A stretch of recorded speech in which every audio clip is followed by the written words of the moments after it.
Dr. Alan Mendoza is Executive Director at the Henry Jackson Society. Afternoon to you, Alan. Good to have you with us. I mean, Matt Hancock, on the face of it, certainly seems to have a point here. The idea that this is a coincidence doesn't fly. Of course, it's possibly not a coincidence. I mean, no one's got proof because the Chinese authorities refuse to cooperate, which tells you something in itself. Yeah. We know the WHO went over there. We know they concluded that it was a possibility. They couldn't get access to the right places. We know that the FBI and other US agencies have said that the lab leak theory is a valid one. So why the British government thinks it isn't, when it's quite obvious to anyone with half a brain cell this is possible, is beyond me. And it must be appeasement that's a reason for this. Well, indeed. And appeasement, I mean, considering the enormity, I mean, this was a sort of a virological warfare going on here in many respects. You know, it closed economies. People died not just with the virus, but they died of other things as well. We closed hospitals and departments and businesses and goodness knows what else, schools, the local pub couldn't give you a pint. Goodness me, I mean, the devastation of this. You would imagine that generosity to the Chinese would be the last thing on anybody's mind.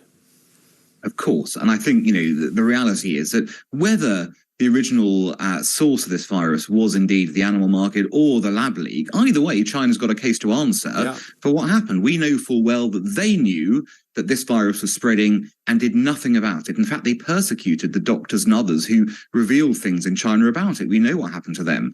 And so, in a sense, it doesn't matter because China is still culpable, either negligence or gross negligence, depending on whether it's a lab leak or the animal sort of situation. And as a result, you have to wonder, why is it that we are so scared of China and so scared of saying this when it is so obvious to anyone looking at it that this is at the very least a possibility? Well, indeed. And I can't imagine if somebody accidentally detonated a nuclear bomb somewhere that we would be quite this generous with a rather moody version of events from the perpetrator.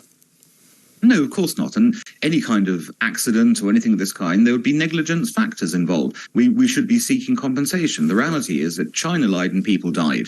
And, you know, the British government should accept that. Other governments are slowly waking up to that reality. They don't want to say anything because they're worried that China will punish them as a result. But the standard line in this is the more people that say it, the more people that stand together, the less likely there will be for the Chinese despots to have a go. But if you do it on your own, it's a problem. But there are other people doing it already. Well, so I was going to say, why do you think, Alan, that the collective might of, you know, at the very least, Western governments, European governments, for example, if you take the UK, France, Germany, Spain, Portugal, Italy, that's quite a healthy and powerful collective to go to China and say, right, you've got to sort this one. You throw the United States in as well, but even without them, it's a healthy collective to go to the Chinese and say, right, we need answers here, mate, because if you don't give us answers, there's going to be penalties for not giving us answers.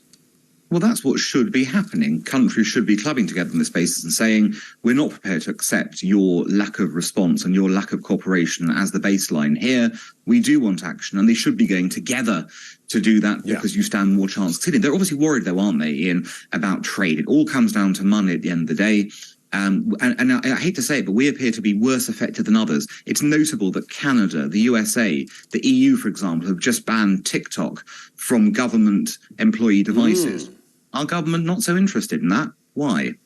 But could this really be, because, you know, we buy a lot of cheap plastic stuff off Amazon? Is that really the power that the Chinese have? I know I'm simplifying things there, Alan, but, I mean, it seems extraordinary, again, just to reiterate, given the enormity of this, the sheer devastation that this, you know, 2+ years of lockdown and hassle and jip and financial misery, health misery for many, you know, you might think this would be top of the government's agenda. And here we have the Cabinet Office telling a former health secretary, whatever we think of Matt Hancock on this particular point, he was willing to say, hang on, this doesn't fly. His words, this doesn't fly. There's a lab there that do experiments with viruses, and out the window there's a bloke frying bats, and we're meant to believe that Bat Boy is responsible and not the pandemic lab.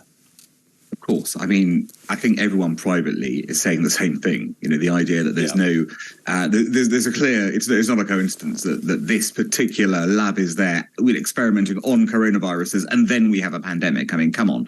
You know, this should tell you the obvious point. But it does come down to this trade issue. It does also come down to fear about the supply chain problem we've got ourselves into with China. A number of Western countries, ourselves included, have made ourselves dependent on China in a similar way to Western Europe made itself dependent on Russia for gas. And what happens, unfortunately, in those situations is when the tyrant decides to flex their muscles eventually, you either surrender to them because you're worried about your monopoly, supply failing, or then you have to face the consequences. What we should be doing right now is decoupling from China in the key strategic areas and making ourselves future-proof in case we ever have a conflict or an argument with them. Indeed. Fair point. Alan, thank you. Dr. Alan Mendoza, Executive Director at the Henry Jackson Society.